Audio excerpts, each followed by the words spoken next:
Ang katahimikan sa loob ng bahay ng mga Del Rosario sa Tagaytay ay isang uri ng parusa.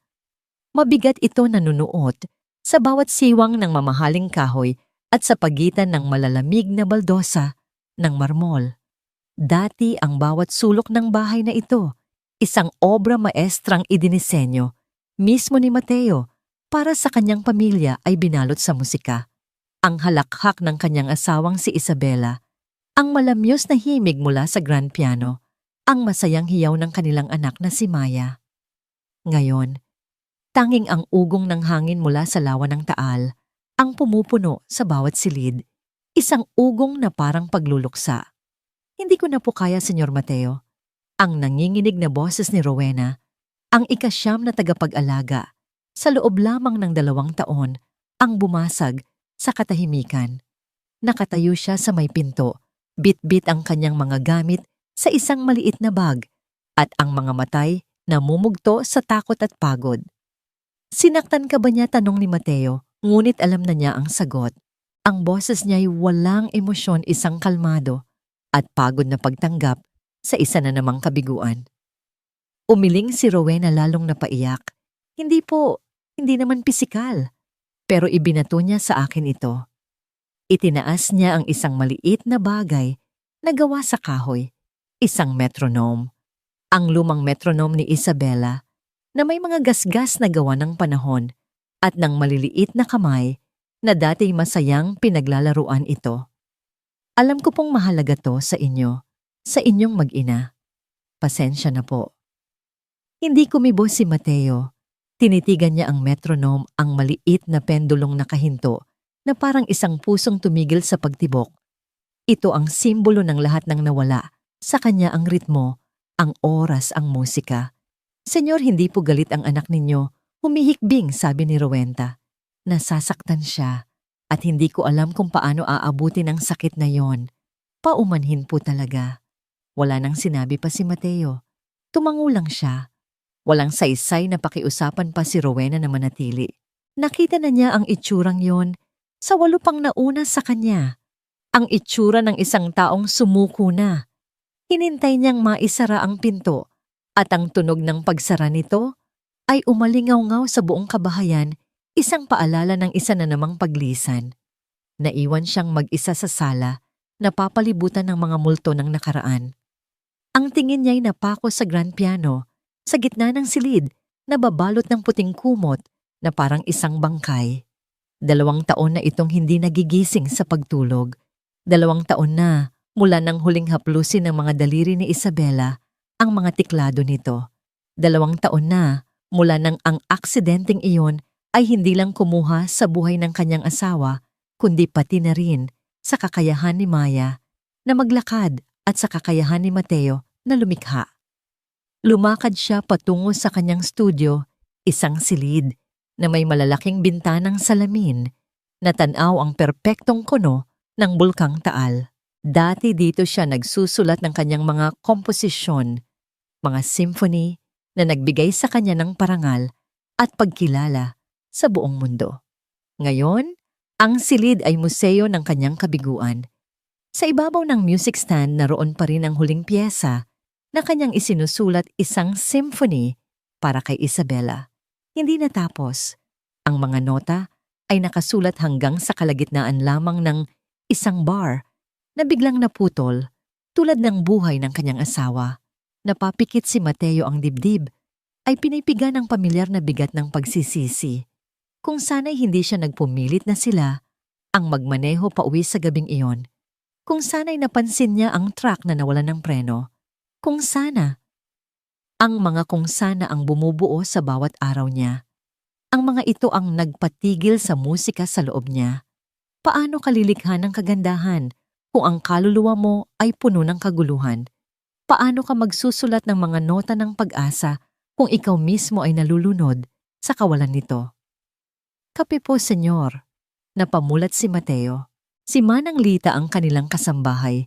Nakasama na nila mula pa noong ikasal sila ni Isabela ay may dalang isang tasa ng mainit na kape. Ang kanyang mukha na may mga guhit na ng karanasan ay puno ng pag-aalala.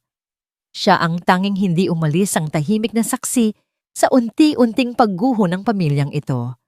Salamat Manang, sabi niya. Tinatanggap ang tasa. Senyor, mahinang sabi ni Manang Lita, ang mga nurse at therapist na kinukuha ninyo, magagaling sila sa katawan. Pero baka hindi iyon ang kailangan ni Maya ngayon. Tumingin si Mateo sa matanda. Ang mga matay pagod. Ano ang ibig mong sabihin? Kailangan niya ng physical therapy. Kailangan niyang lumakas. Umiling si Manang Lita.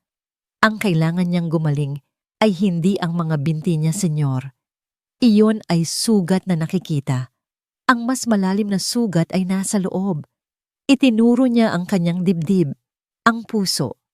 Kailangan ni Maya ng isang taong marunong maghilom ng puso. Isang taong kayang pakinggan ang musikang hindi naririnig. Musikang hindi naririnig. Ang mga salitang yon ay tumagos sa puso ni Mateo. Siya isang kompositor ay hindi na marinig ang sarili niyang musika. Paano niya maririnig ang sa kanyang anak? Wala nang natitirang ahensya na hindi ko pa natawagan, Manang. Lahat sila'y sumusuko. Baka po ang hinahanap ninyo ay wala sa mga ahensya, sagot ng matanda bago magpaalam. Naiwan muli si Mateo sa katahimikan. Ngunit ngayon may bago siyang naririnig. Isang tunog mula sa itaas, mula sa silid ni Maya. Hindi ito iyak, hindi ito sigaw. Isang paulit-ulit na tunog. Tuk-tuk-tuk. Kinilabutan siya. Dahan-dahan siyang umakyat sa hagdanan, bawat hakbang ay mabigat. Huminto siya sa tapat ng nakasaradong pinto ng silid ni Maya. Idinikit niya ang kanyang tainga sa kahoy. Tuk! Tuk! Tuk! Ang tunog ng metronome. Ibinabagsak ito ni Maya ng paulit-ulit sa pader. Isang galit na ritmo. Isang sirang kumpas. Isang awit ng pagkasira. Sumandal si Mateo sa pinto, ipinikit ang mga mata, at hinayaang lamunin siya ng bahay na walang musika. Ang tanging naririnig niya ay ang sirang ritmo mula sa loob ng silid at ang nakakabinging katahimikan sa loob ng kanyang sariling puso. Pareho silang nakakulong, pareho silang nasasaktan, at sa sandaling iyon, inamin niya sa sarili na wala siyang kaalam-alam kung paano sila muling magiging buo. Lumipas ang ilang araw na puno ng parehong nakabibinging katahimikan.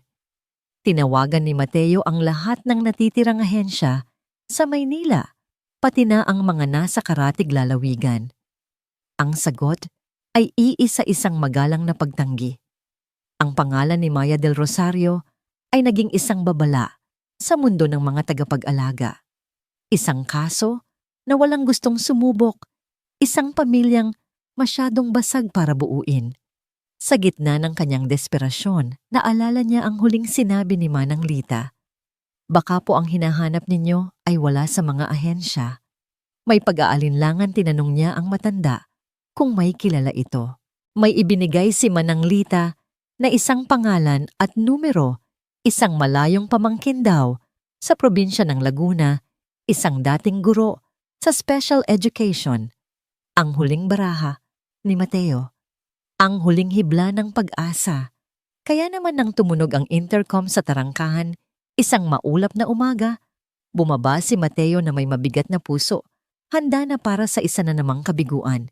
Inaasahan niyang makita ang isang babaeng mukhang strikto o di kaya'y isang batang-bata na naghahanap lang ng trabaho. Ngunit ang babaeng pinapasok ni Manang Lita sa kanilang sala ay iba. Ang pangalan niya ay Eliana, ngunit mas gusto raw siyang tawaging Eli. Wala siyang dalang magarbong bag, tanging isang bayong na nilala.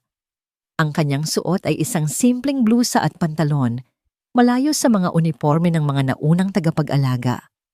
Ang kanyang buhok ay nakapusod lang ng simple at sa kanyang mukha ay may isang kapayapaan na tila hindi nababagay sa bigat ng atmosfera sa loob ng bahay. Ang kanyang mga mata, higit sa lahat, ay kalmado at mapagmasid. Hindi ito tumingin sa mga mamahaling palamuti o sa laki ng bahay. Tumingin ito ng diretso kay Mateo. Magandang umaga po, Senyor Mateo. Bati niya, ang boses ay mahinahon. Maupo ka, sabi ni Mateo. Ang boses ay formal at malamig.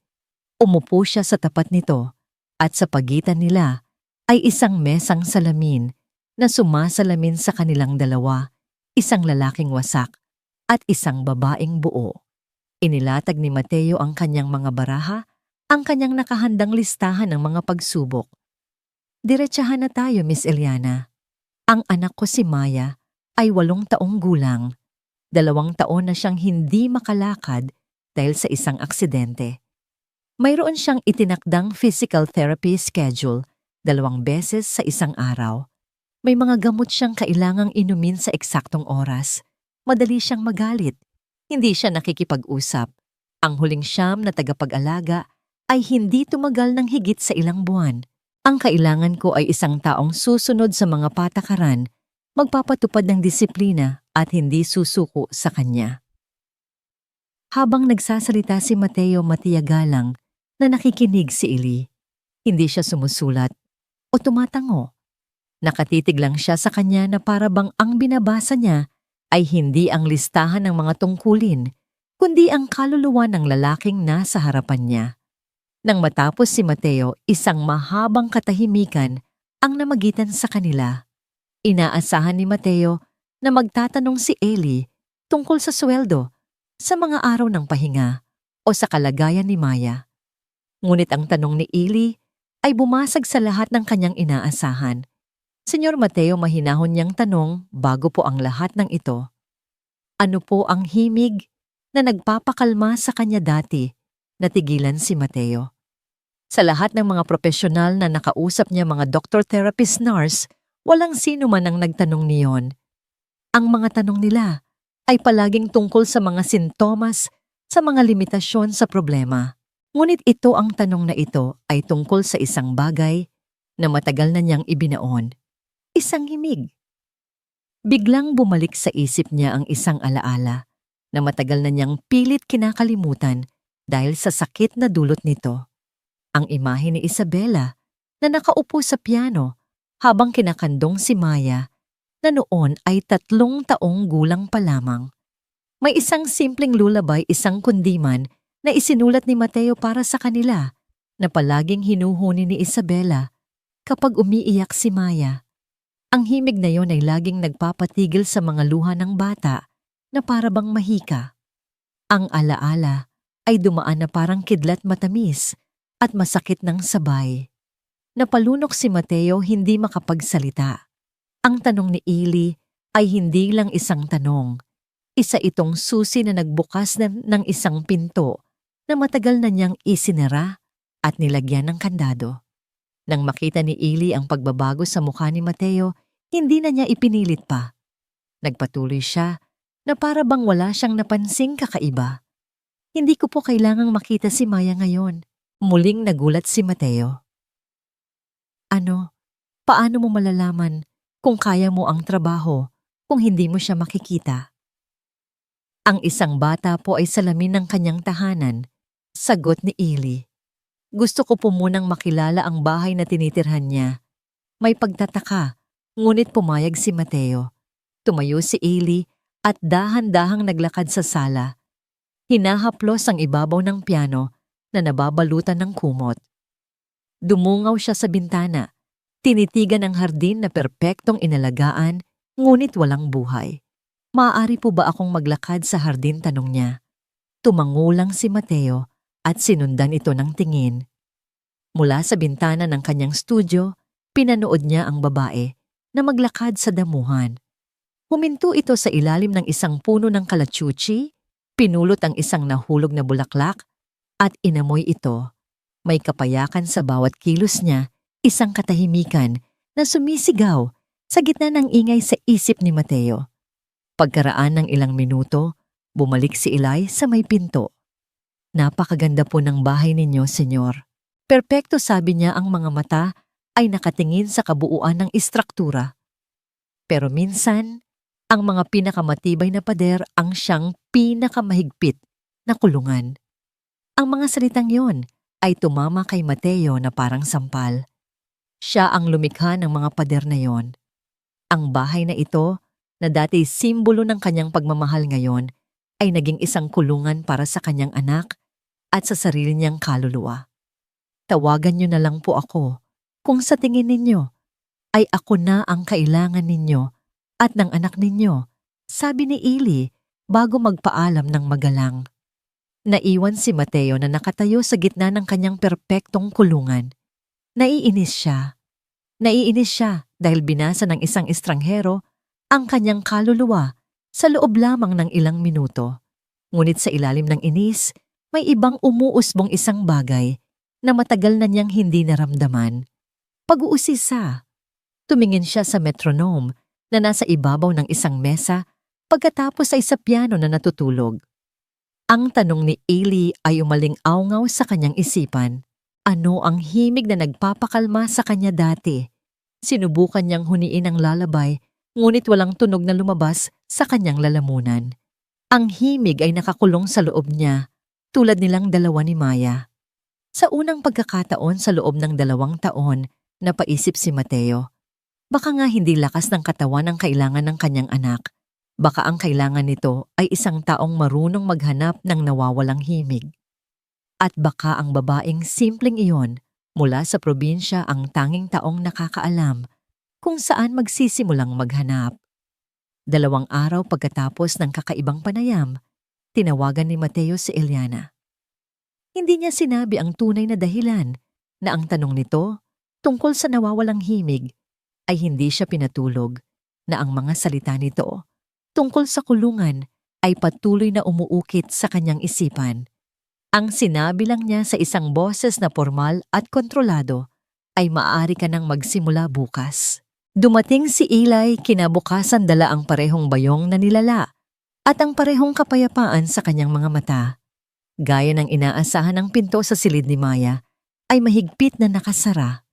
Isang matigas na harang na gawa sa nara isang matibay na simbolo ng pagtanggi ng bata sa mundo sa labas. Ipinakita ni Manang Lita kay Eli ang kanyang magiging silid at pagkatapos ay iniwan sila ni Mateo sa pasilyo sa labas ng kwarto ni Maya. Nakatutok siya sa ingay babala ni Mateo sa mahinang boses. Kapag narinig niyang may kumakatok o tumatawag sa pangalan niya, nagtatapon siya ng mga gamit. Maging maingat ka. Tumango si Eli, tila naiintindihan ang bigat ng babala. Ngunit sa halip na gawin ang inaasahan ng katukin ng pinto o subukang kausapin ng bata, isang bagay na naiiba ang kanyang ginawa. Lumabas siya ng bahay at bumalik na may dalang isang maliit na silyang yantok mula sa hardin. Dahan-dahan at halos walang ingay inilagay niya ito sa pasilyo, ilang talampakan ang layo mula sa pinto ni Maya. Inilagay niya ang silya sa tapat mismo ng isang malaking bintanang tanawang hardin. Umupo siya roon, nakaharap sa bintana at tinalikuran ng pinto. Kumunot ang noo ni Mateo, hindi maintindihan ang estratehiya. Anong ginagawa mo? Naghihintay po simpleng sagot ni Eli, ang tingin ay nakapako sa luntiang tanawin sa labas. Walang nagawa si Mateo kundi iwan siya roon, isang halo ng inis at pag-uusisa ang nararamdaman. Mula sa kanyang studio, sinubukan niyang magtrabaho, ngunit ang kanyang atensyon ay palaging bumabalik sa babaeng tahimik na nakaupo sa labas ng silid ng kanyang anak. Ano ang inaasahan niyang mangyari? Nabubuksan ni Maya ang pinto dahil sa pagtataka. Imposible. Si Maya ay isang ekspertong manlalaro sa larong ito ng paghihintay. Lumipas ang 1 oras, 2. Tanging ang tunog ng hangin at ang malayong huni ng mga ibon ang maririnig. Walang nangyari. Ngunit sa loob ng silid, may isang pares ng mga matang nanonood. Itinulak ni Maya ang kanyang wheelchair palapit sa bintana ng kanyang silid, hindi sa bintanang nakaharap sa hardin, kundi sa mas maliit na bintana sa gilid na tanaw ang pasilyo. Mula roon sa likod ng manipis na kurtina, kitang-kita niya ang anino ng babaeng nakaupo. Hindi ito kumakatok. Hindi ito tumatawag sa pangalan niya. Hindi ito sumusubok na pumasok. Nakaupo lang ito roon tahimik. Kakaiba. Ang lahat ng nauna ay sumubok na sirain ang kanyang pader. Ang isang ito ay tila hindi man lang ito napapansin. Pagkatapos ng tanghalian, muling bumalik si Eli sa kanyang pwesto. Sa pagkakataong ito, may dala siyang libro. Ngunit hindi niya ito binasa. Nakatingin lang siya sa labas sa isang malaking bugambilya na namumulaklak ng sagana sa gilid ng bahay. Ang matingkad na kulay rosas na mga bulaklak nito ay kaakit-akit, ngunit ang mga sanga nito ay puno ng matutulis na tinik. Maya-maya nagsalita si Eli, ngunit hindi kay Maya, hindi rin sa sarili niya. Nakikipag-usap siya sa mga bulaklak. Alam niyo, ang gaganda ninyo, sabi niya sa mahinang boses, sapat lang na marinig kung may nakikinig sa kabilang pinto. Ang tingkad ng kulay ninyo, parang apoy. Pero napansin ko ang dami ninyong tinik. Bawat sanga ninyo may pananggalang. Huminto siya sandali na para bang naghihintay ng sagot mula sa halaman. Siguro pagpapatuloy niya, kaya may tinik kayo ay para protektahan ang sarili ninyo. Masyado kayong maganda, masyadong masilan. Kapag may sumubok na pitasin kayo, nang basta-basta masasaktan na sila, iyon ang paraan ninyo para sabihing, mag-ingat ka. Hindi ako basta-basta nakukuha. Tama ba? Sa loob ng silid na pahinto si Maya sa pag-ayos ng kanyang mga manika. Idinikit niya ang kanyang tainga sa malamig na kahoy ng pinto. Narinig niya ang bawat salita. Isang usapan tungkol sa mga bulaklak na may tinik. Isang kwento tungkol sa kagandahan na nagtatago sa likod ng pananggalang. Isang kwento tungkol sa kanya. Pero alam niyo, dagdag pa ni Eli, ang boses ay may lambing. Kahit puno kayo ng tinik, hindi maitatago ang ganda ninyo. Nakikita pa rin. At ang mga taong matyaga, ang mga taong marunong mag-ingat, sila lang ang makakalapit sa inyo nang hindi nasusugatan. Sila lang ang makakakita kung gaano kayo kaganda sa malapitan. Isang mahabang katahimikan ang sumunod. Pagkatapos ay narinig ni Maya ang mahinang tunog ng pagtayo ng silya at mga yabag na papalayo. Sumilip siya sa maliit na siwang sa ilalim ng kanyang pinto. Nakita niya ang laylayan ng pantalon ng babae na naglalakad palayo sa pasilyo. Kinagabihan, habang hinahanda ni Manang Lita ang hapunan, nakita ni Mateo si Eli sa may hardin, dinidiligan ang mismong bugambilya na kinausap nito kanina. Anong plano mo? Hindi na napigilang itanong ni Mateo. Habang buhay ka na lang bang uupo sa labas ng pinto niya at makikipag-usap sa mga halaman? May bahid ng sarkasmo sa kanyang boses, isang depensa laban sa isang paraan na hindi niya maintindihan. Ngumiti si Eli, isang maliit at tipid na ngiti habang pinapagpagan ng lupa sa kanyang mga kamay. Ang mga pader po ay hindi laging gawa sa kahoy o semento, senyor. Minsan, gawa ito sa takot. At ang takot ay hindi natitinag ng lakas o sigaw. Natitinag ito ng pasensya. Hindi na muling kumibo si Mateo. Kinabukasan ng ritual ay naulit. Dumating si Eli, umupo sa kanyang silya at tumanaw sa labas. Ngunit sa pagkakataong ito, nagsimula siyang humuni. Isang simpleng himig, isang pamilyar na katutubong awit. Ang bahay kubo. Huni lang, walang salita. Ang simple at paulit-ulit na melodiya ay lumikha ng isang payapang tunog sa pasilyo. Sa loob ng silid nakikinig si Maya. Ang himig ay simple, halos pambata. Ngunit sa katahimikan ng bahay, ito'y parang isang alon na dahan-dahang humahampas sa pader ng kanyang pag-iisa. Isang tunog na hindi nagbabanta, hindi naguutos. Isang tunog na payapa. Nang dumating ang hapon, oras na para umuwi si Eli, tumayo siya, inayos ang kanyang gamit at nagsimulang maglakad palayo sa pasilyo. Handa na siyang bumaba ng hagdan. Ngunit bago siya makalayo, isang mahinang tunog ang kanyang narinig. Isang tunog na iba sa lahat ng narinig niya sa bahay na yon. Ang tunog ng isang trangka na dahan-dahang binubuksan. Creak. Huminto si Eli sa paglakad. Nanatili siyang nakatayo, hindi gumagalaw, hindi lumingon. Pinakiramdaman niya ang hangin, ang puso niya'y kalmado. Ang pinto ay bumukas ng 1 pulgada lang. Sapat lang para makita ang isang maliit na bahagi ng madilim na silid at marinig ang isang boses na hindi pa naririnig ni Mateo sa loob ng maraming buwan. Mahina ito garalgal dahil sa hindi paggamit ngunit malinaw. Babalik ka pa ba? Ang tanong ay simple ngunit puno ng bigat. Hindi ito tanong tungkol sa trabaho. Ito ay tanong tungkol sa pangako, tungkol sa pag-asa. Ito ang tanong ng isang batang napagod ng maiwan. Ang tanong ni Maya ay nanatiling nakabitin sa hangin, isang mahinang sinulid ng koneksyon sa malawak na karagatan ng katahimikan. Hindi lumingon si Eli, bagkus sumagot siya habang nakatalikod pa rin ang boses ay kalmado at hindi nagpapakita ng anumang pananabik. Oo, babalik ako bukas, sabi niya. Dito lang ulit ako uupo. Pagkatapos ay nagpatuloy siya sa paglakad, iniwan ang bahagyang nakabukas na pinto. Narinig niya ang mahinang pag-click ng trangka na muling isinasara. Isang maliit na tagumpay, ang unang nota sa isang piyesang matagal nang nawawala. Sa mga sumunod na araw ang ritual ay nagpatuloy ngunit may unti-unting pagbabago. Hindi na kailangang magsalita ni Eli sa mga bulaklak. Minsan magbabasa siya ng libro ng malakas mga kwento tungkol sa mga ibong malayang lumilipad o mga bituing naglalakbay sa kalawakan. Minsan maglalabas siya ng papel at lapis at magdodrawing habang isinasalaysay ang kanyang iginuguhit. Ito ay isang malaking puno, sasabihin niya.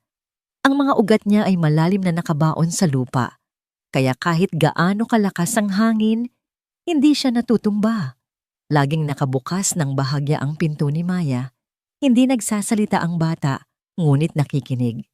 Sumisilip, umuusisa. Pinagmamasdan niya ang babaeng ito na hindi siya pinipilit, hindi naguutos, hindi nagpapakita ng awa. Isang hapon, habang nagdodrawing si Eli ng isang ilog, narinig niya ang boses ni Maya mula sa siwang ng pinto. Dapat may mga isda. Napangiti si Eli. Oo nga, ano? Anong kulay ng mga isda ang gusto mo?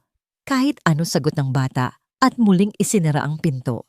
Kinabukasan iginuhit ni Eli ang isang ilog na puno ng makukulay na isda. Iniwan niya ang drawing sa labas ng pinto bago siya umuwi. Kinaumagahan pagdating niya, wala na ang papel doon. Dahan-dahan ang pinto ay bumubukas ng mas malaki. Nagsimulang mag-usap ang dalawa kahit may harang pa ring pinto sa pagitan nila. Mga usapan tungkol sa mga bituin sa mga hayop, sa mga paboritong kulay. Hindi kailanman tinanong ni Eli si Maya kung bakit ayaw nitong lumabas o kung ano ang nararamdaman nito. Ang mga tanong niya ay laging tungkol sa mga bagay sa labas ng kanilang dalawa, sa isang mundong malawak at puno ng posibilidad. Sa mga panahong ito, palaging nasa kanyang studio, si Mateo nagkukunwaring nagtatrabaho. Ngunit ang totoo, nakikinig siya. Bawat salita, bawat halakhak na paminsan-minsan ay nakakawala mula sa lalamunan ng kanyang anak, ay parang musika sa kanyang pandinig. Isang musikang matagal na niyang hindi naririnig. Isang araw sa wakas, bumukas ng tuluyan ng pinto. Lumabas si Maya sa kanyang wheelchair. Ang mukha ay seryoso na, para bang isang reyna na lumalabas sa kanyang kastilyo. Hindi siya tumingin kay Eli. Bagkus itinulak niya ang kanyang wheelchair papunta sa pasilyo patungo sa hagdanan. Huminto siya sa may itaas na palapag at mula roon ay tinanaw ang sala sa ibaba. Sinundan siya ni Eli naglalakad ng may pag-iingat ilang hakbang sa likuran niya. Ang mga mata ni Maya ay nakapako sa isang bagay. Sa sentro ng sala, sa grand piano na nababalot ng puting kumot, ang piano, ang dambana ng mga alaala, ang libingan ng musika. Bakit may takip yan? Tanong ni Maya. Ang boses ay mahina, ngunit may diin. Sa unang pagkakataon, lumapit si Eli at tumabi sa wheelchair ni Maya. Hindi ko alam, sagot niya ng matapat. Siguro para hindi maalikabukan. Umiling si Maya. Dati wala yang takip. Hindi sumagot si Eli. Hinayaan niya lang ang bata na titigan ng piano. Ang katahimikan ay puno ng mga hindi sinasabing salita. Nang gabing iyon, tinanong ni Eli si Manang Lita tungkol sa piano habang naghahanda sila ng hapunan. Naku iha, buntong hininga ng matanda. Diyan nabuo ang pinakamagagandang musika sa bahay na to. Diyan nagtutugtugan si Senyor Mateo at ang yumaong senyora. Si Senyor sa pagsusulat, si Senyora sa pagtugtog. Pagkatapos ng aksidente, ipinagbawal na ni Senyor na galawin yan. Maging ang pagpunas ng alikabok ayaw niya. Siya mismo ang naglagay ng kumot na yan. Parang isinara na rin na niya ang kaba ng kanilang mga alaala. Naintindihan ni Eli, ang piano ay hindi lang isang instrumento.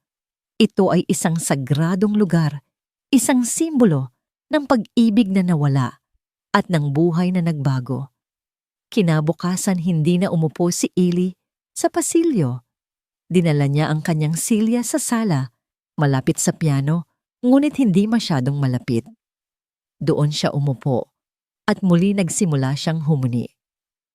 Sa pagkakataong ito, hindi bahay kubo. Isang himig na hindi pamilyar malungkot, ngunit may pag-asa. Lumabas si Maya sa kanyang silid at tinanaw siya mula sa itaas.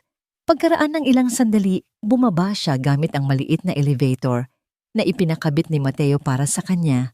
Ito ang unang pagkakataon na ginamit niya ito nang mag-isa sa loob ng maraming buwan. Itinulak niya ang kanyang wheelchair sa sala, huminto ilang talampakan mula kay Eli. Ano yan? Tanong niya tumutukoy sa himig. Hindi ko alam, sagot ni Eli. Gawa-gawa ko lang. Tinitigan ni Maya ang piano. Pagkatapos ay tumingin siya kay Eli. Kaya mo bang tumugtog? Umiling si Eli.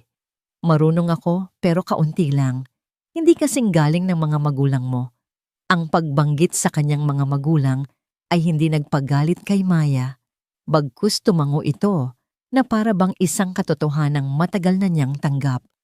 Nagpatuloy ang ganitong eksena sa loob ng isang linggo.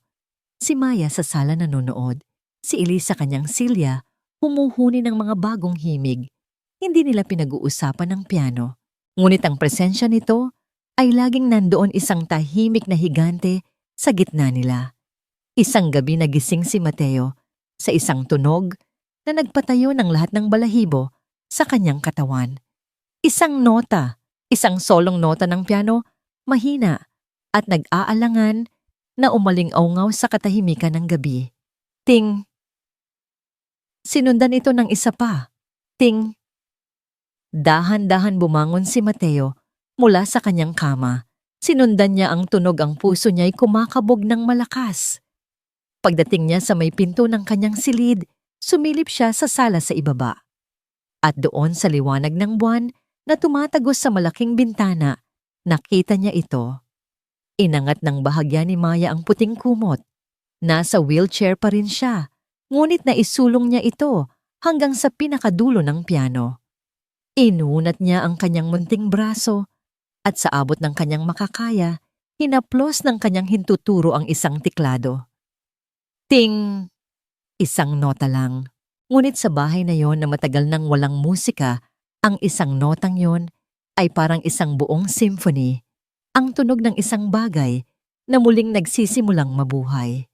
Nakatayo lang si Mateo sa dilim, hindi makagalaw. Ang mga luha ay nagsimulang mamuo sa kanyang mga mata. Isang halo ng matinding sakit at isang kislap ng pag-asa na matagal na niyang kinalimutan. Ang kanyang anak, ang kanyang munting Maya, ay sinusubukang gisingin ang natutulog na higante. Sinusubukan nitong ibalik ang musikang matagal nang nawala. Ang mga gabing pagtugtog ni Maya ay naging isang lihim sa pagitan niya at ng gabi. Ngunit para kay Mateo, na palaging nagigising sa unang ting ng piano, ito ay isang ritual na parehong nagpapahirap at nagbibigay pag-asa. Ang bawat nota ay isang saksak sa kanyang puso, isang paalala kay Isabela. Ngunit ito rin ay isang patunay na may buhay pa sa loob ng kanyang anak, isang himig na gustong kumawala. Napansin ni Eli ang pagbabago sa mood ni Maya tuwing umaga. May kakaibang kislap sa mga mata nito, isang bagong determinasyon. Isang araw, habang nag-aayos sila ng mga bulaklak sa isang florera, hinarap ni Eli si Mateo. Senyor Mateo, sabi niya habang inaalis ang mga tinik sa tangkay ng isang rosas. Nilikha ninyo ang isang napakagandang mundo para kay Maya sa loob ng bahay na ito. Ligtas siya rito. Komportable. Ngunit ang isang ibon na laging nasa hawla ay hindi matututong lumipad. Tumingin si Mateo sa kanya, ang mga matay nagtatanong. Ano ang punto mo, Ellie, sa darating na linggo? Ay may pagtitipon ng inyong pamilya? Hindi po ba tanong ni Ellie? Narinig niya ito mula kay Manang Lita. Ang kaarawan ng inyong ama. Tumango si Mateo, isang mabigat na damdamin ang kumalat sa kanyang dibdib. Hindi kami pupunta. Mahihirapan lang si Maya. Siya po ba ang mahihirapan o kayo? Ang tanong ni Ellie ay direkta at walang paligoy. Nasaktan si Mateo, ngunit alam niyang may katotohanan ito. Iniwasan niya ang mga pagtitipon ng pamilya sa loob ng 2 taon. Ayaw niyang makita ang mga tingin ng awa mula sa kanyang mga kapatid, ang mga bulungan ng kawawa naman, ang mga awkward na pagtatangkang maging normal sa harap ng isang batang naka-wheelchair. Pinoprotektahan ko lang siya, mahinang sagot ni Mateo. Minsan ang sobrang proteksyon ay nagiging hadlang, sabi ni Ellie. Paano niya makikita ang mundo kung palagi ninyo siyang itinatago mula rito? Paano niya malalaman ang kanyang lakas kung hindi ninyo siya hahayaang harapin ang mga kahinaan? Hinawakan ni Eli ang rosas, ngayon ay wala ng tinik. Panahon na po para ipakita sa mundo at sa kanya na si Maya ay hindi lang isang batang may kapansanan. Siya ay si Maya. Sa loob ng ilang araw, pinag-isipan ni Mateo ang sinabi ni Ellie. Sa huli, kahit labag sa kanyang kalooban, nagpasya siyang subukan. Kinakabahan, kinausap niya si Maya tungkol sa party. Ang reaksyon ng bata ay isang halo ng takot at kaunting kaba. Ngunit nang sabihin ni Mateo na si Ellie ay sasama sa kanila, pumayag ito. Ang araw ng salo-salo ay dumating. Ang bahay ng mga magulang ni Mateo sa Alabang ay puno ng tao, ng tawanan at ng tugtugan, lahat ng bagay na wala na sa tahanan ni Mateo at Maya. Gaya ng kinatatakutan ni Mateo, ang pagdating nila ay parang nagpatigil sa oras. Ang mga tawanan ay humina. Ang mga mata ay napunta sa kanila kay Mateo na mukhang pagod at mas matanda kaysa sa kanyang edad, at kay Maya na maliit at marupok sa kanyang wheelchair. Mateo, buti nakarating kayo, bati ng kanyang ina. Ngunit ang mga mata nito ay puno ng awa para kay Maya. Kawawa naman ang bata, narinig niyang bulong ng isang tiyahin. Ang tapang mo, insan, na dinala mo siya, sabi ng isa niyang pinsan, na para bang ang paglabas ni Maya sa publiko ay isang pambihirang gawa ng kabayanihan. Bawat salita ay parang isang maliit na karayom na tumutusok sa balat ni Mateo. Nakita niya ang pagbabago sa postura ni Maya. Ang kaninang tuwid na likod ay unti-unting kumukuba. Ang mga kamay na kanina'y nakapatong sa kanyang kandungan ay mahigpit na ngayong nakakuyom. Umiiksi ang kanyang paghinga. Hinawakan ni Eli ang balikat ng bata. Okay ka lang, bulong niya. Tumango lang si Maya, ngunit ang mga mata nito ay nakatutok sa sahig. Sinubukan ni Mateo na maging normal. Ngumiti siya, nakipag-usap, ngunit ang kanyang mga pandama ay nakatutok kay Maya na para bang anumang oras ay maaaring mabasag ang bata. Dinala nila si Maya sa isang tahimik na sulok, malayo sa karamihan, kung saan maaari siyang magmasid nang hindi pinagmamasdan. Sa gitna ng pagtitipon, umupo ang isa sa mga tiyuhin ni Mateo, si Tito Anton, sa piano sa sala. Si Tito Anton ay mahilig magpasikat at sinimulan niyang tugtugin ang isa sa mga pinakasikat, ngunit pinakasimpleng komposisyon ni Mateo, isang piraso na isinulat niya para sa isang patalastas noon. Ang mga daliri ni Tito Anton ay nagkamali sa ilang mga nota, ngunit walang sino mang nakapansin maliban kay Mateo. Sanay na siyang marinig ang kanyang mga obra na tinutugtog ng may mali. Ngunit habang nakikinig siya, isang boses ang bumasag sa kanyang pag-iisip. Mali po. Ang boses ay mahina, halos isang bulong, ngunit sa sulok kung nasaan sila, ito'y malinaw. Galing ito kay Maya. Tumingin si Mateo at Ellie sa bata. Si Maya ay nakatingin nang diretso sa kanyang tiyuhin sa piano, ang nooy nakakunot. Mali po ang nota ulit ni Maya, mas malakas ng kaunti. Dapat F sharp, hindi F natural. At ang tempo masyadong mabilis. Dapat andante. Natigilan si Tito Anton sa pagtugtog na rinig ang komento. Tumingin siya sa direksyon nila nagtataka. Ang ilang malapit na kamag-anak ay napatingin din. Ano yun? Hidya tanong ng tiyuhin, medyo napahiya. Namula ang mukha ni Maya biglang nahiya sa atensyon. Yumuko siya at umiling. Ngunit si Mateo ay hindi makapaniwala. Hindi lang ang pagkakamali sa nota ang narinig ni Maya, kundi pati na rin ang maling tempo, andante. Isang teknikal na termino sa musika. Saan niya yun natutunan? Mula sa pakikinig sa kanila ni Isabela, dati ang kanyang pandinig. Ito ay perpekto. Isang absolutong pandinig, isang pambihirang regalo. Ngumiti si Mateo isang tunay na ngiti sa unang pagkakataon sa gabing iyon. Lumapit siya sa kanyang tiyuhin. Pasensya na tito. Tama ang anak ko. May tenga ng isang tunay na musikero yan. Sinubukan ni Tito Anton na itama ang piyesa, ngunit pagkatapos ng ilang sandali ay sumuko na lang at tumawa. Ang atensyon ay nawala na kay Maya, ngunit ang nangyari ay nag-iwan ng marka.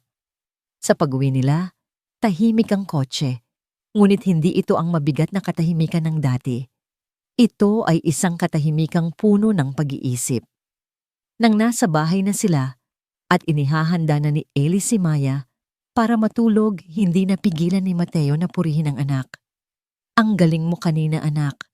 Narinig mo kaagad ang mali ni tito mo. Hindi ngumiti si Maya, nagalit po ba siya? Hindi, anak. Humanga siya, sabi ni Mateo. Humanga kaming lahat. Tumingin si Maya sa kanyang ama. Ang mga mata ay seryoso. Ayoko pong bumalik doon, Papa.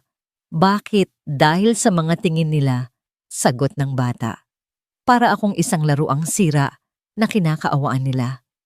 Ang mga salitang yon ay tumama ng husto kay Mateo. Iyon din mismo ang nararamdaman niya. Ngunit sa gitna ng sakit, mayroon siyang bagong nakita. Oo, nakita ng mundo ang isang batang may kapansanan. Ngunit sa isang saglit, narinig din nila ang isang henyo. Sa unang pagkakataon, naisip ni Mateo na marahil ay tama si Ellie. Hindi niya kailangang protektahan si Maya mula sa mundo. Kailangan niyang tulungan si Maya na ipakita sa mundo kung sino talaga siya. Isang bulaklak na may tinik oo, ngunit sa likod ng mga tinik na yon ay isang pambihirang ganda na naghihintay lang na mamukadkad. Ang gabi ng salo-salo ay nag-iwan ng isang kakaibang lasa sa bibig ni Mateo. May pait ng awa mula sa kanyang mga kamag-anak, ngunit mayroon ding tamis ng paghanga sa pambihirang kakayahan ni Maya. Ang absolutong pandinig ng kanyang anak ay isang liwanag na kumislap sa mahabang gabi ng kanyang pagdadalamhati. Ito'y isang piraso ng kanyang minamahal na si Isabela, isang pamana na nabubuhay sa kanilang anak. Sa sobrang pananabik, hindi na niya napigilan ang sarili.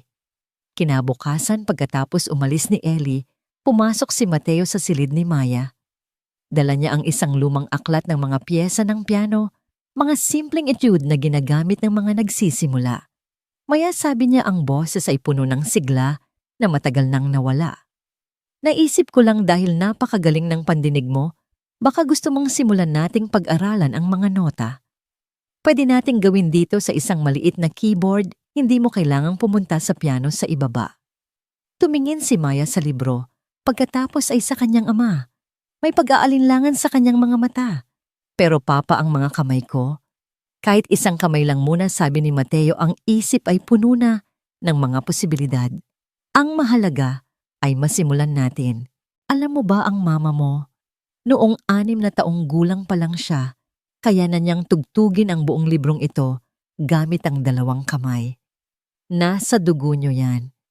Sigurado akong kayang-kaya mo rin yan kung gugustuhin mo lang.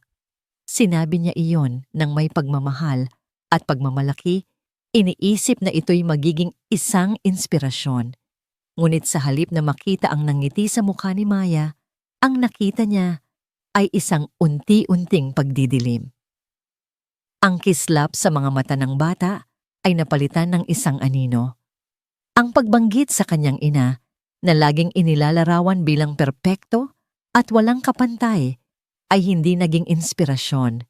Ito'y naging isang mabigat na pasanin, isang pamantayan na kailanman ay hindi niya mararating. Ang kanyang ina ay may 2 kamay na malayang gumagalaw at 2 paang nakakatayo. Siya si Maya ay nakakulong sa isang wheelchair. Ang kalahati ng kanyang katawan ay hindi sumusunod sa kanyang isip. Hindi ako si Mama, mahinang sabi ni Maya. Ang boses ay halos pabulong. Ang mga salita ay puno ng bigat. Alam ko anak, mabilis na sagot ni Mateo, hindi napapansin ang pinsalang nagawa na. Ang ibig kong sabihin, mana ka sa kanya. Magaling ka rin. Ngunit huli na. Ang anino ng pagkukumpara ay bumagsak na. Para kay Maya ang sinasabi ng kanyang ama ay kailangan mong maging kasing galing niya. Kailangan mong punan ang puwang na iniwan niya. Isang imposibleng misyon. Mula sa araw na yon, ang maliit na pag-usad na nagawa nila ay biglang nawala. Nagbalik si Maya sa dati. Ang pinto ng kanyang silid ay muling nagsara. Kung hindi man pisikal, ay emosyonal. Naging tahimik siyang muli, malungkot at iritable. Tumanggi siyang tingnan ang aklat ng musika. Kapag sinusubukan ni Mateo na kausapin siya tungkol dito, umiiling lang siya o nagkukunwaring tulog. Pati si Eli ay nahirapan. Ang mga ngiti at paminsan-minsang halakhak ni Maya ay napalitan ng buntong hininga at pag-iwas ng tingin. Ang kanilang mga sesyon sa sala ay naging tensyonado. Anong nangyari, nag-aalalang tanong ni Eli kay Mateo. Isang hapon, nang makita niyang muling tumanggi si Maya na lumabas ng silid. Ikinuwento ni Mateo ang nangyari, ang kanyang pag-asang turuan si Maya at ang pagbanggit niya kay Isabela. Hindi ko maintindihan, sabi niya na, puno ng pagkalito. Sinusubukan ko lang siyang hikayatin. Tumingin si Eli kay Mateo, ang kanyang mga mata ay puno ng pag-unawa, ngunit may bahid din ng lungkot. Senyor Mateo, ang isang rosas ay hindi kailangang maging isang sampagwita para maging maganda. Ang bawat bulaklak ay may sariling ganda, sariling bango. Ano ang ibig mong sabihin? Si Senyora Isabela ay isang magandang alaala, mahinahon na paliwanag ni Eli. Ngunit para kay Maya, siya rin ay isang anino, isang napakalaking anino na hindi niya kayang lampasan. Sa tuwing ikinukumpara ninyo siya sa kanyang ina, ang naririnig niya ay hindi, kaya mo yan, kundi, hindi ka kasing galing niya. Natahimik si Mateo. Ang mga salita ni Eli ay parang isang malamig na tubig na ibinuhos sa kanya. Ginigising siya sa isang masakit na katotohanan. Ang kanyang intensyon ay mabuti, ngunit ang epekto ay nakasira. Sa kanyang pananabik na makita ang asawa sa kanyang anak, hindi niya nakita ang anak mismo. Hindi siya kailangang maging ang kanyang ina, pagpapatuloy ni Eli. Kailangan lang niyang maging si Maya. At ang musika ni Maya, kung sakaling piliin niyang tugtugin ito, ay magiging kakaiba at maganda sa sarili nitong paraan. Baka hindi ito kasing perpekto ng sa isang concert pianist. Baka may mga maling nota, baka mabagal. Ngunit iyon ang magiging musika niya. Iyon ang kanyang kwento. Pinroseso ni Mateo ang lahat ng yon. Ang sakit ng pagkakamali ay dumagan sa kanya. Siya na isang kompositor ang dapat na unang nakaunawa na ang bawat piyesa ay may sariling kaluluwa. Nang gabing iyon, pumasok siyang muli sa silid ni Maya. Natutulog na ang bata, ngunit sa kanyang tabi ay ang aklat ng musika na ibinigay niya nakasara at hindi nagagalaw. Kinuha ito ni Mateo ng dahan-dahan. Bumaba siya sa kanyang studio at inilagay ang libro sa isang baul kasama ng mga lumang larawan at mga alaala ni Isabela. Pagkatapos kumuha siya ng isang blankong music sheet. Sa itaas isinulat niya ang isang pamagat, Ang himig ni Maya. Walang mga nota. Blanko lang. Iniwan niya ang papel na ito sa mesa sa tabi ng kama ni Maya kung saan naroon dati ang libro. Walang sinabi. Walang paliwanag. Kinabukasan paggising ni Maya nakita niya ang papel. Ang himig ni Maya. Isang blankong pahina. Hindi isang hamon na punan. Hindi isang pamantayan na abutin. Kundi isang imbitasyon. Isang malinis na simula. Ang kanyang sariling pahina, nahihintaying masulatan sa kanyang sariling panahon, sa kanyang sariling paraan. Sa unang pagkakataon sa loob ng ilang araw, nang lumabas siya ng silid isang maliit at nag-aalangang ngiti ang sumilay sa kanyang mga labi. Ang blankong music sheet ay naging isang tahimik na kasunduan sa pagitan ni Mateo at Maya. Isang pag-amin ng pagkakamali mula sa ama at isang pagtanggap ng kapatawaran mula sa anak. Dahan-dahan ang liwanag ay nagsimulang bumalik sa mga mata ni Maya. Muli siya nang lumalabas ng kanyang silid at ang mga pag-uusap nila ni Eli ay napuno na naman ng sigla. Ngunit may nagbago sa loob ni Maya. Ang blankong papel na may pamagat na ang himig ni Maya ay nagtanim ng isang bagong ideya sa kanyang isipan. Hindi na ito tungkol sa pagiging kasing galing ng kanyang ina. Ito ay tungkol sa paglikha ng sarili niyang musika. At para magawa yon, kailangan niya ng higit pa sa kanyang mga kamay. Nagsimula siyang magmasid sa piano sa ibaba, hindi na lang bilang isang alaala, kundi bilang isang instrumento. Napansin niya ang 3 pedal sa ilalim nito na laging ginagamit ng kanyang ina para baguhin ang tunog ng musika, para gawin itong mas mahina, mas mahaba, mas madamdamin. Alam niyang ang mga pedal na yon ay kasing halaga ng mga tiklado. At alam niyang hindi niya yon maaabot habang nakaupo. Isang hapon, habang nag-uusap sila ni Eli sa sala, tinanong niya ito ng direkta. Eli, para saan ang mga pedal na yan? Ipinaliwanag ni Eli sa simpleng paraan. Ang isa ay para pahinain ang tunog una korda, ang isa ay para patagalin ang alingaw-ngaw sustain, at ang isa pa, sostenuto, ay para sa mas komplikadong mga piyesa. Kailangan yan para maging maganda ang tunog, di ba tanong ni Maya? Oo, sagot ni Eli. Nagbibigay ito ng kulay at damdamin sa musika. Mula noon, isang bagong determinasyon ang nabuo sa puso ni Maya. Isang lihim na plano, isang layunin na mas malaki pa sa pagpindot ng mga tiklado. Gusto niyang maabot ang mga pedal. Gusto niyang tumayo. Isang araw nang si Mateo ay nasa isang mahalagang online meeting sa kanyang studio, kinausap ni Maya si Eli. Eli, tulungan mo ako. Saan, Maya? Gusto kong subukan. Sabi ng bata, ang mga matay nagniningning sa isang mapanganib na ideya. Gusto kong subukang tumayo. Kinabahan si Eli. Ang mga doktor ay malinaw sa kanilang sinabi. Ang pinsala sa gulugod ni Maya ay permanente. Ang anumang pagtatangkang tumayo ay hindi lang imposible, kundi mapanganib. Maya, alam mong delikado yan. Baka masaktan ka. Mag-iingat ako, pakiusap ni Maya. Ilagay mo lang ang mga unan sa paligid ko. Marami. Gusto ko lang subukan. Kahit isang beses lang. Ang determinasyon sa boses ng bata ay hindi matanggihan. May pag-aalinlangan, ngunit sa huli ay pumayag si Eli na may pangakong mag-iingat sila. Kinuha nila ang lahat ng malalambot na unan mula sa sofa at inilatag sa sahig sa paligid ng upuan ng piano.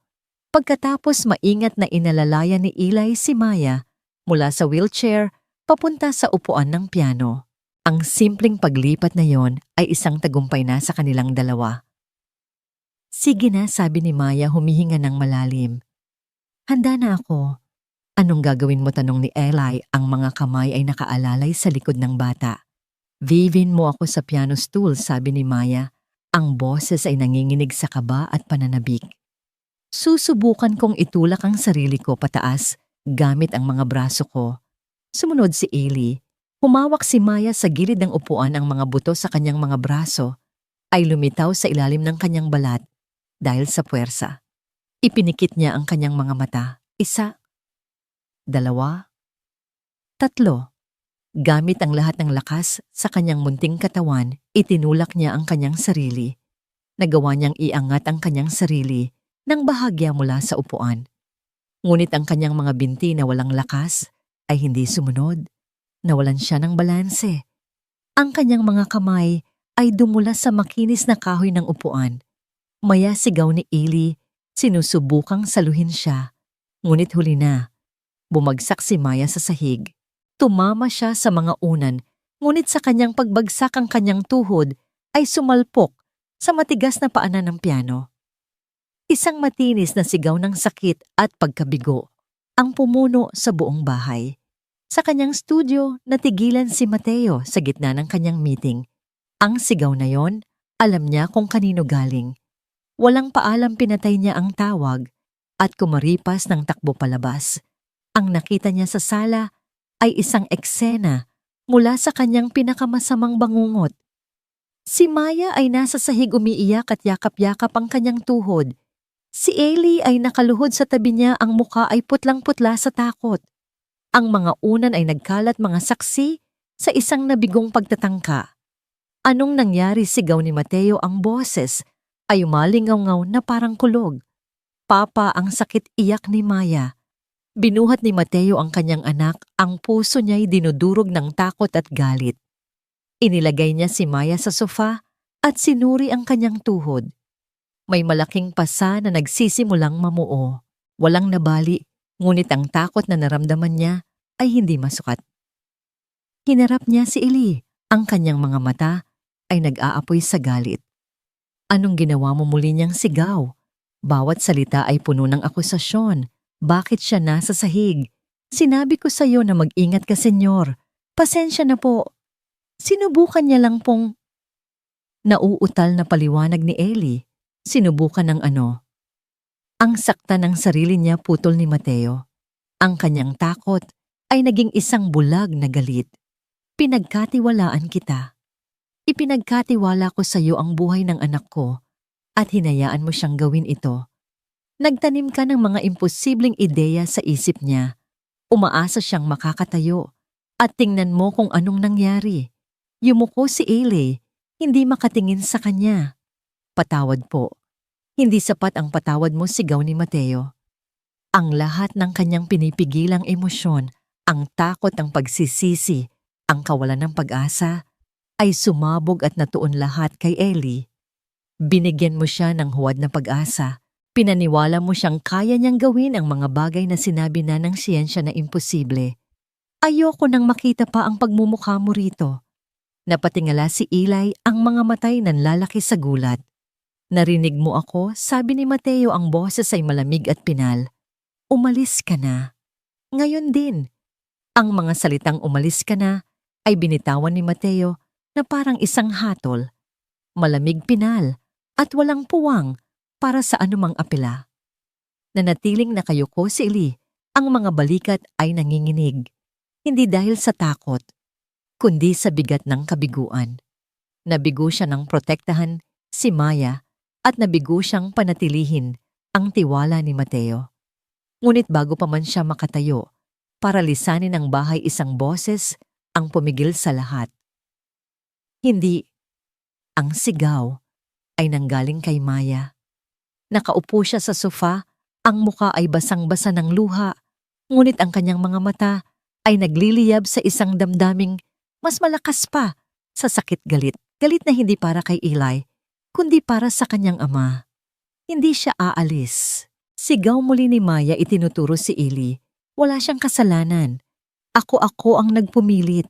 Tumingin si Mateo sa kanyang anak, naguguluhan sa biglaang pagtatanggol na ito. Maya, anak, sinaktan ka niya. Hindi, putol ni Maya. Ako ang may kasalanan. Pero kasalanan niyo rin to. Natigilan si Mateo. Ano? Bakit ako? Dahil hindi kayo naniniwala sa akin. Ang mga salita ay lumabas na. Parang mga bala, bawat isa ay tumatama sa puso ni Mateo.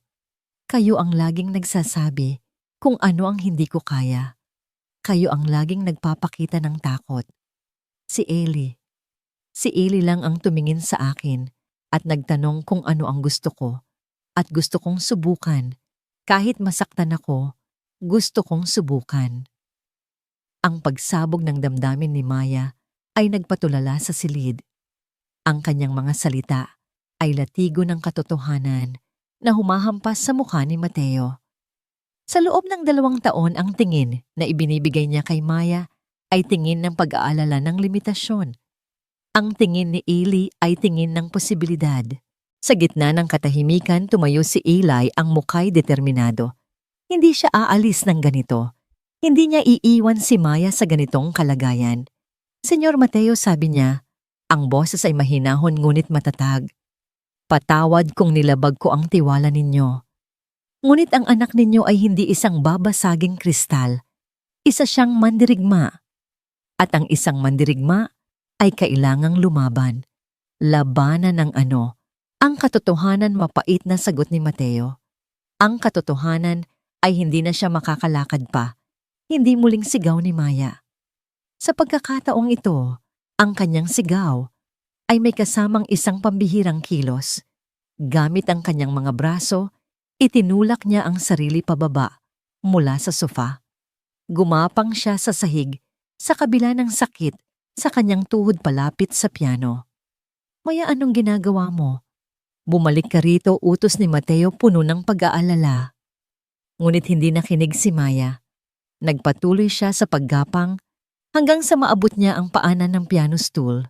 Mula roon tiningala niya ang kanyang ama, ang mga matay puno ng isang desperadong hamon. Hindi kayo naniniwala? Tingnan niyo to.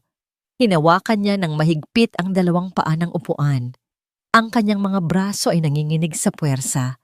Ang kanyang mukha ay namumula sa hirap. Ang bawat hibla ng kanyang katawan ay nakatuon sa isang layunin. Maya tama, napakiusap ni Mateo, handang tumakbo para pigilan siya. Ngunit pinigilan siya ng isang tingin mula kay Eli, isang tingin na nagsasabing, hayaan mo siya. Maniwala ka sa kanya. Kahit ngayon lang. Ipinikit ni Maya ang kanyang mga mata. Inalala niya ang pakiramdam ng pagbagsak. Ngunit sa pagkakataong ito, itinapon niya ang takot. Pinalitan niya ito ng galit.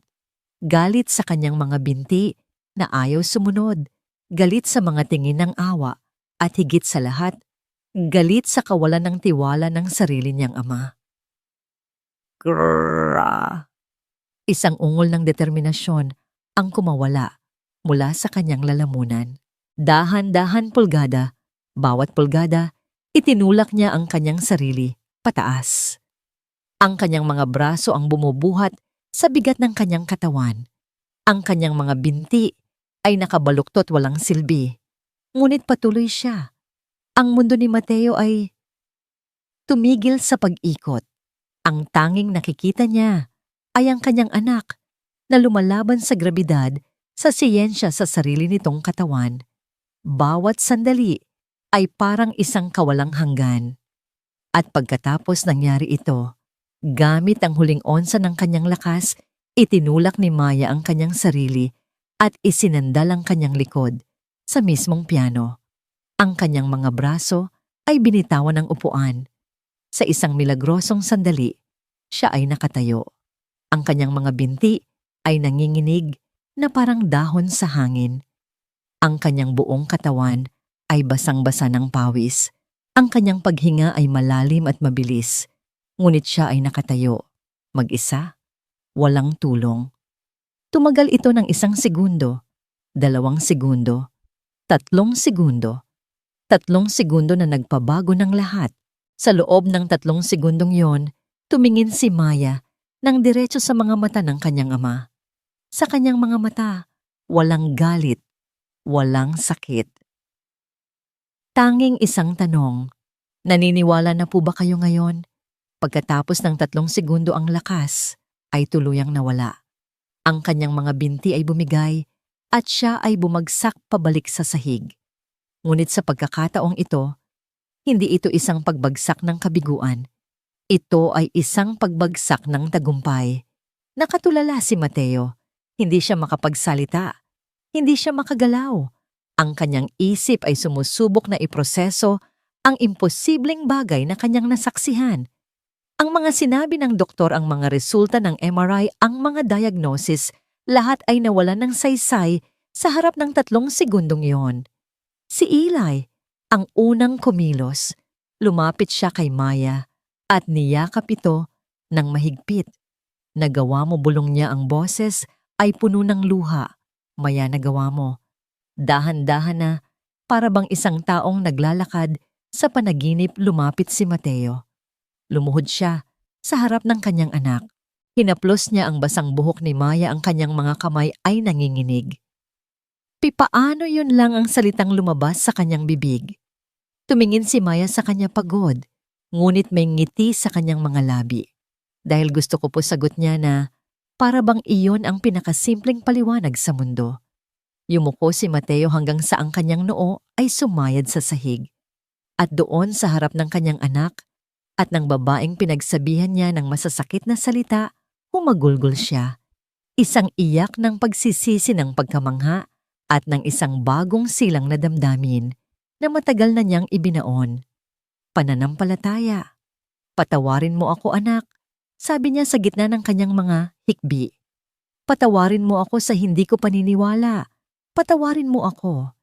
Inangat ni Maya ang kanyang kamay at hinaplos ang ulo ng kanyang ama. Okay lang po, Papa, sabi niya. Ngayon naniniwala na kayo. Itinaas ni Mateo ang kanyang ulo at tumingin kay Eli. Ang kanyang mga mata ay puno ng pasasalamat at hiya. Patawad, Eli. Patawarin mo ako. Ngumiti lang si Eli sa gitna ng sarili niyang mga luha. Ang pananampalataya ay nagsimulang bumalik sa bahay na walang musika. At sa sandaling iyon, alam nilang 3 na ito ay simula pa lamang ng isang mahaba at mahirap, ngunit hindi imposibleng paglalakbay. Ang 3 segundong pagtayo ni Maya ay naging isang alamat sa loob ng bahay ng mga Del Rosario. Ito ang naging pundasyon ng kanilang bagong tuklas na pag-asa. Sa utos ni Mateo, ang sala ay binago. Nagpakabit siya ng mga parallel bars na pambata, naglagay ng makakapal na rubber mats sa sahig, at kinonsulta ang pinakamahuhusay na physical therapist, hindi na para tanungin kung posible bang makatayo si Maya, kundi para alamin kung paano ito gagawin ng pinakaligtas. Nagsimula ang isang bagong yugto sa buhay ni Maya, isang yugto ng pawis luha at paulit-ulit na pagbagsak. Ang bawat araw ay isang laban. Mula sa kanyang wheelchair, pipilitin ni Maya na abutin ang mga parallel bars. Gamit ang lakas ng kanyang mga braso, iaangat niya ang kanyang sarili. At sa bawat pag-angat, susubukan niyang ilagay ang bigat sa kanyang mga binti.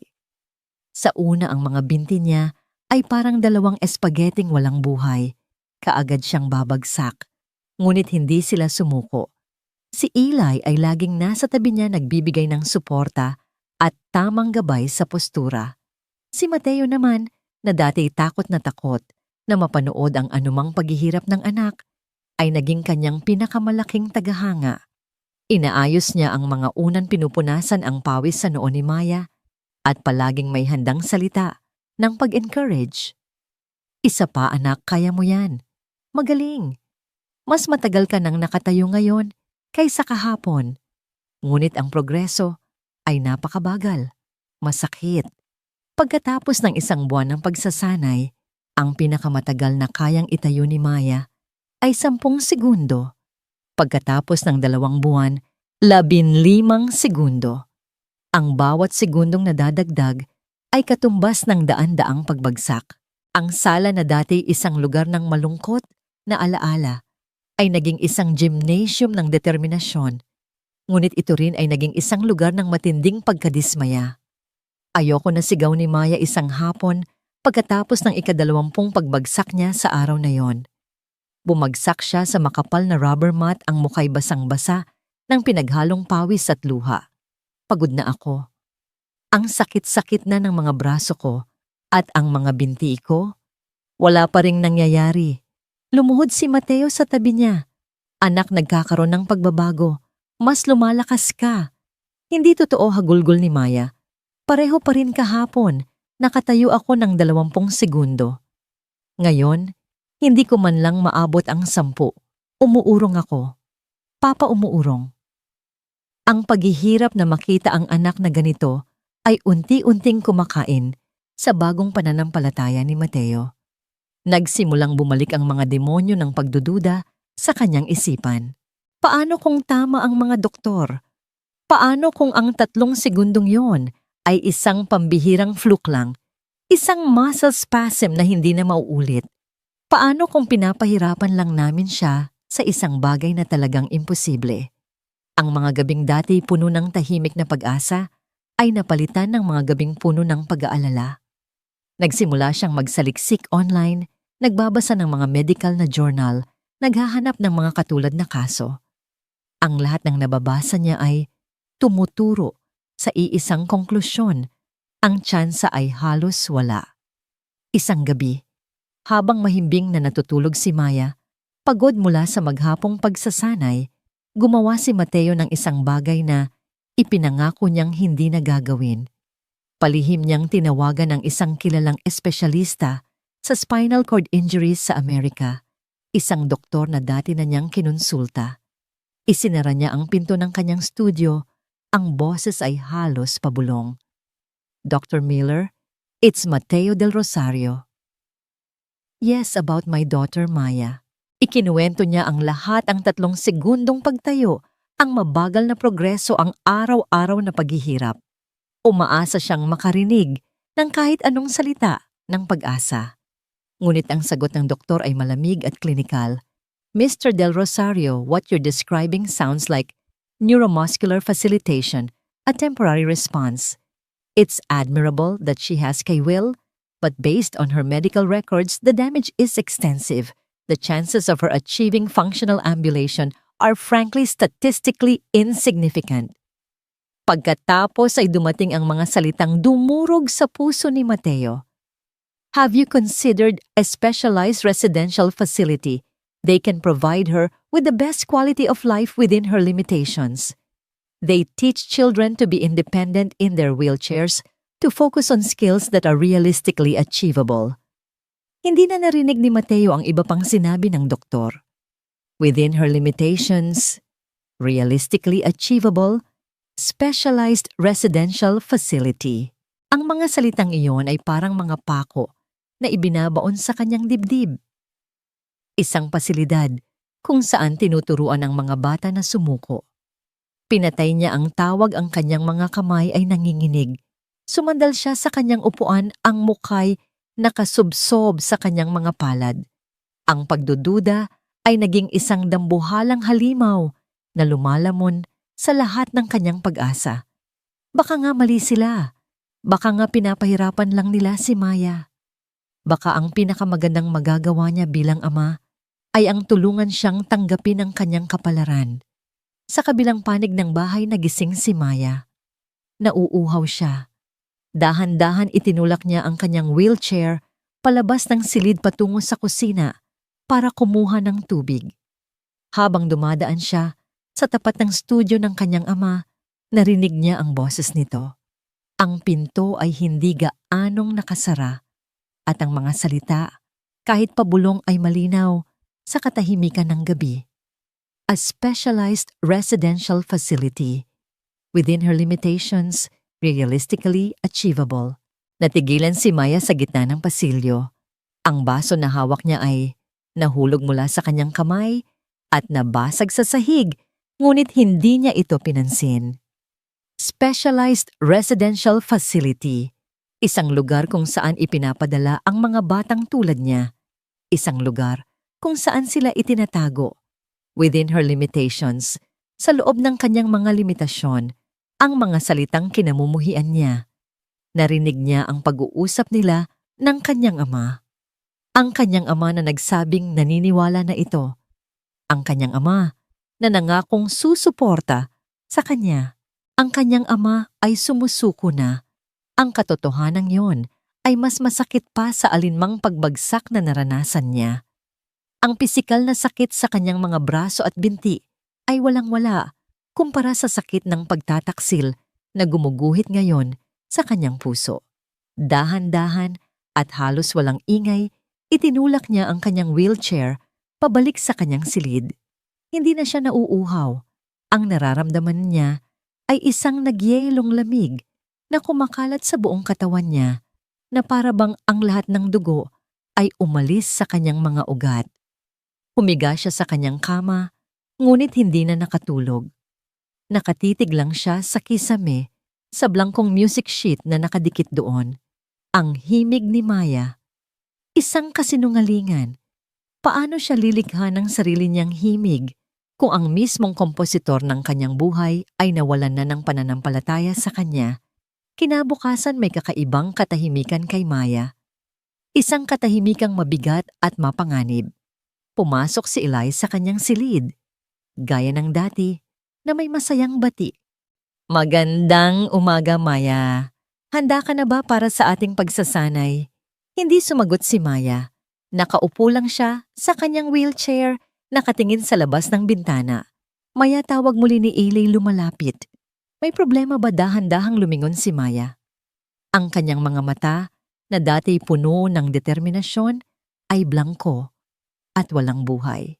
Wala na pong pagsasanay, sabi niya. Ang boses ay kasing lamig ng yelo. Ano ang ibig mong sabihin? Nag-aalalang tanong ni Eli. Ayoko na, sabi ni Maya. Tama si Papa. Tama ang mga doktor. Imposible. Sayang lang ang oras nating lahat. Natigilan si Eli. Maya, hindi. Yan totoo. Napakalayo na ng narating mo. Talaga, putol ni Maya, may bahid ng sarkasmo sa kanyang boses. Nakarating saan? Sa 10,000 pagbagsak. Sa mga pasang hindi na nawawala. Sa mga braso na parang puputok na sa sakit. Para saan, Eli?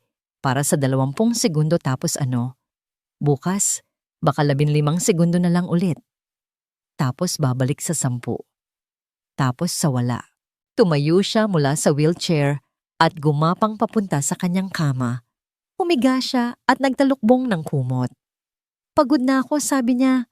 Mula sa ilalim ng kumot, gusto ko nang matulog. Pumasok si Mateo sa silid, na rinig ang pag-uusap nila. Dala-dala niya ang bigat ng pagkakasala mula sa kanyang tawag kagabi. Nakita niya ang anyo ni Maya sa ilalim ng kumot, isang maliit na bundok ng pagsuko. Anak, sabi niya lumalapit.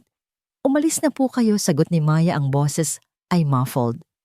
Huwag niyo na po akong alalahanin. Maghahanap na po ako ng mga realistically achievable na mga pangarap. Ang paggamit ni Maya sa mismong mga salita mula sa telepono ay parang isang patalim na direktang itinarak sa puso ni Mateo. Narinig niya. Narinig ng kanyang anak ang kanyang pagdududa. Narinig nito ang kanyang pagtataksil. Walang salitang lumabas sa bibig ni Mateo. Walang anumang paliwanag ang sapat para burahin ang pinsalang nagawa niya. Ang halimaw ng pagdududa na lumamon sa kanya kagabi ay lumamon na rin ngayon sa huling hibla ng pag-asa ng kanyang anak. Sa buong araw na yon, hindi lumabas si Maya sa kanyang silid. Hindi siya kumain, hindi siya nakipag-usap. Ang bahay ay muling binalot ng katahimikan, ngunit hindi na ito ang katahimikan ng paghihintay. Ito ay ang mabigat at pinal na katahimikan ng isang puntod. Ang tunog ng pagsuko. Ang tunog ng isang himig na tuluyan ng namatay. Ang sumunod na araw ay mas malala pa. Ang katahimikan ni Maya ay naging isang pader na mas matibay pa kaysa sa dati niyang isinarang pinto. Tinanggihan niya ang lahat ng pagkain na dinala ni Manang Lita. Hindi niya pinansin ang mga pakiusap ni Eli. Ang tanging ginawa niya ay humiga sa kama, nakatalikod sa mundo, isang maliit na figura ng ganap na pagkatalo. Hindi na ito makayanan ni Mateo. Ang bigat ng kanyang pagkakasala ay parang isang malaking bato na nakadagan sa kanyang dibdib na nagpapahirap sa kanyang paghinga.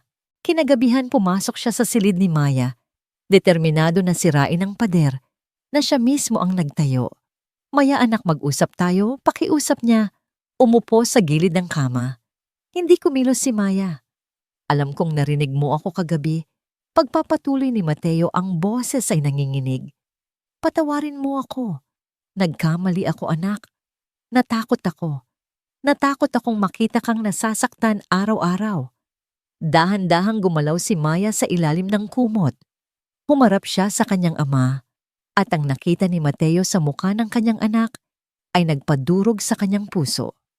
Ang mga mata nito ay hindi na blangko. Ang mga ito ay puno ng isang malalim at malamig na galit. Natakot kayo para sa akin o natakot kayo para sa sarili ninyo? Tanong ni Maya, ang boses ay matalas na parang bubog. Natakot kayo dahil napapagod na kayong umasa. Dahil napapagod na kayong makita ang sirang laruan na hindi nyo na kayang ayusin. Hindi yan totoo. Maya, totoo.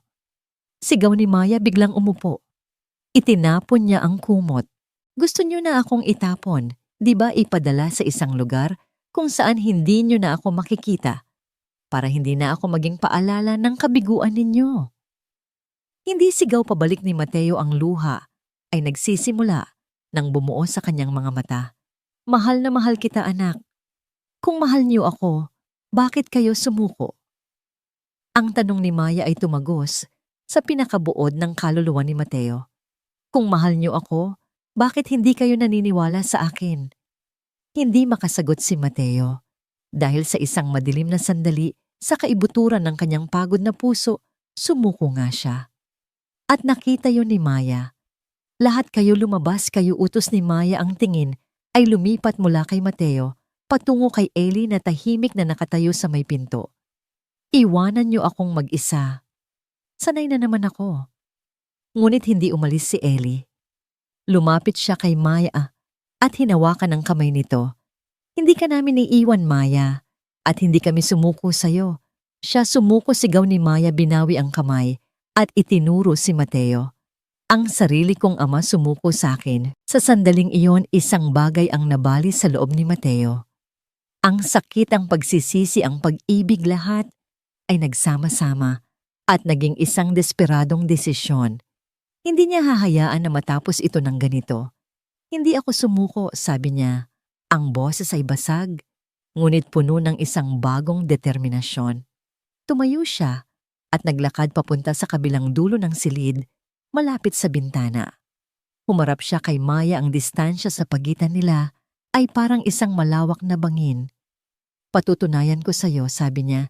Iniunat ang kanyang mga braso na para bang naghihintay ng isang yakap. Hindi ako sumuko, Maya. Hinding-hindi. Tinitigan ni Maya ang kanyang ama. Ang galit sa kanyang mga mata ay nagsimulang maghalo sa pagkalito. At pagkatapos, sa gitna ng matinding tensyon na bumabalot sa silid, gumawa si Maya ng isang bagay na hindi inaasahan ng lahat. Sa isang galaw na puno ng purong galit at desperasyon, ibinaba niya ang kanyang sarili mula sa kama. Bumagsak siya sa sahig, ngunit hindi siya umiyak. Hindi siya dumaing. Gumapang siya palayo sa kama, palayo sa lahat. Papunta sa gitna ng silid. Hindi niyo kailangang maniwala, sabi niya. Humihingal ang boses ay nanginginig sa pinaghalong emosyon. Hindi ko kailangan ng kahit sino. Ginamit niya ang isang maliit na mesa bilang suporta para itaas ang kanyang katawan. Nagawa niyang lumuhod. Pagkatapos, gamit ang pader, itinulak niya ang sarili. Nakatayo siya. Nanginginig. Hindi matatag. Ngunit nakatayo. Si Mateo ay nakatayo pa rin sa kabilang dulo ng silid. Ang mga braso ay nakaunat pa rin. Ang puso niya ay parang sasabog. Nakikita niya ang paghihirap sa bawat hibla ng katawan ng kanyang anak. Anak? Bulong niya. Tumingin si Maya sa kanya, ang mga matay nag-aapoy. Pagkatapos tumingin siya sa espasyo sa pagitan nilang dalawa. Mga 10 talampakan. Isang imposibleng distansya. Sa isang sigaw na naglalaman ng lahat ng kanyang sakit, galit, pag-ibig at pag-asa, binitawan niya ang pader. At humakbang siya. Isang hakbang, ang kanyang kaliwang paa, na dati walang buhay, ay gumalaw pasulong. Nayanig ang kanyang buong katawan. Muntik na siyang bumagsak, ngunit sa isang himala ng kalooban, napanatili niya ang kanyang balanse. Napasinghap si Eli, itinikom ang bibig para pigilan ang anumang tunog na maaaring makasira sa konsentrasyon ng bata. Humakbang muli si Maya. Ang kanang paa naman, mas nanginginig, mas hindi tiyak. 2 hakbang. Si Mateo ay parang isang estatwa, hindi makagalaw, hindi makahinga. Ang tanging nagpapatunay na buhay siya ay ang mga luhang tuloy-tuloy na umaagos sa kanyang mga pisngi. 3 hakbang. Mas mabilis na parabang natatakot na mawala ang momentum. 4. Isang pag-atubili. 5. Ang kanyang mga tuhod ay halos bumigay. 6. Isang ungol ng hirap. Pagkatapos sa huling hakbang, tiningnan niya ang kanyang ama, ang kanyang destinasyon. Ang mga braso nitong naghihintay. 7 hakbang, ang kanyang lakas ay tuluyan ng nawala. Ang kanyang mga binti ay bumigay, ngunit hindi na mahalaga. Dahil sa kanyang pagbagsak, isang pares ng malalakas na braso ang sumalo sa kanya. Niyakap siya ni Mateo ng napakahigpit na para bang hindi na niya ito pakakawalan pa. Bumagsak silang dalawa sa sahig, magkayakap, isang ama at isang anak, na sa wakas ay nagtagpo sa gitna ng bangin na minsay naghiwalay sa kanila. 7. Humihingal na, sabi ni Maya, ang muka'y nakasubsob sa dibdib ng kanyang ama. 7 hakbang. Nakita ko, anak, humagulgol si Mateo, hinahaplos ang buhok ng kanyang anak. Nakita ko, bawat isa. Ang galing-galing mo. Papa. Iyak ni Maya, patawad po. Shhh, sabi ni Mateo, hinahalikan ang tuktok ng ulo nito. Ako ang humihingi ng tawad. Ako. Patawarin mo si Papa. Sa sulok, si Eli ay tahimik na umiiyak, isang saksi sa pinakamakapangyarihang musika na nalikha sa bahay na yon. Hindi musikang gawa sa mga nota, kundi musikang gawa sa 7 hakbang, isang basag na puso, at isang pag-ibig na sa wakas ay natagpuan ang tunay nitong himig, ang himig ng hindi pagsuko. 1 taon ang lumipas. Ang 7 hakbang ni Maya ay naging 8, pagkatapos ay 10, pagkatapos ay isang buong silid na kaya na niyang tawirin. Hindi ito isang milagrong paggaling na tulad ng sa mga pelikula. Ang kanyang paglakad ay laging may kasamang pag-iingat, isang bahagyang pagkandirit, na palaging magiging paalala ng kanyang pinagdaanan. Gumagamit siya ng isang magandang tungkod na gawa sa kahoy na idinisenyo mismo ni Mateo na may nakaukit na maliliit na nota ng musika, ngunit nakakalakad na siya. At iyon ang mahalaga. Ang bahay sa Tagaytay ay hindi na isang kulungan o isang museo ng kalungkutan. Ito ay naging isang tahanan muli. Ang mga bintana ay laging bukas, pinapapasok ang sinag ng araw at ang amoy ng mga bulaklak mula sa hardin. Ang sala ay hindi na isang gymnasium ng paghihirap, kundi isang lugar kung saan si Maya, sa tulong ni Eli, ay nag-aaral kung paano gamitin ang kanyang katawan sa isang bagong paraan. Si Eli ay hindi na lang isang tagapag-alaga. Siya ay naging isang mahalagang bahagi ng kanilang pamilya, isang guro, at isang kaibigan. Dumating ang 3 anibersaryo ng pagkamatay ni Isabela.